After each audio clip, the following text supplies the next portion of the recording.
కృష్ణా జిల్లా అవినిగడ్లో బాబు షూరిటీ మోసం గ్యారంటీ పేరుతో విస్తృత స్థాయి సమావేశం నిర్వహించారు. ఈ కార్యక్రమంలో వైసీపీ నేత సింహాద్రి రమేష్ బాబు, మాజీ మంత్రి పేర్ని నాని పాల్గొన్నారు. నారా లోకేష్కు ముఖ్యమంత్రి పదవి కట్టబెట్టేందుకు సీఎం చంద్రబాబు చేసే ప్రయత్నాలు అంతా ఇంతా కాదన్నారు.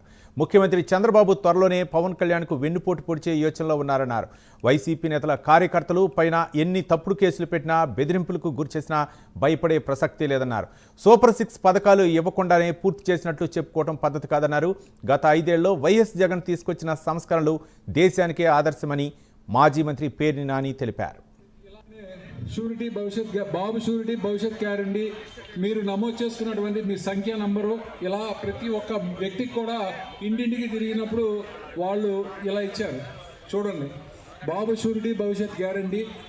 తర్వాత ఒక నిమిషం అలా ఉదాహరణకి మెహరాజ్ బేగం షేక్ అనే ఆవిడ మైనార్టీ కులం చెందినటువంటి వాళ్ళు ఎంతమంది రాజంపేటలో, అంటే మేము ఉదాహరణకి చూపించడం జరుగుతుంది.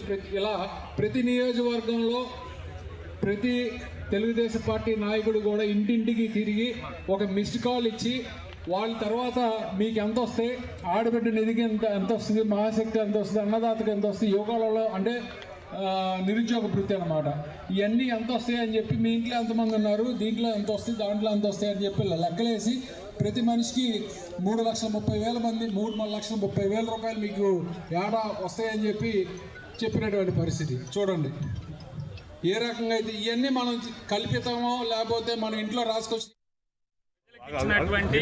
హామీల్ని సంతకాలు పెట్టి మరి బాండ్లు ఇచ్చి, అంటే గతంలో చంద్రబాబు నాయుడు నోటి మాటలతో 1996లో 1999లో నోటి మాటలతో హామీలు ఇచ్చి మోసం చేశాడు, దగా చేశాడు.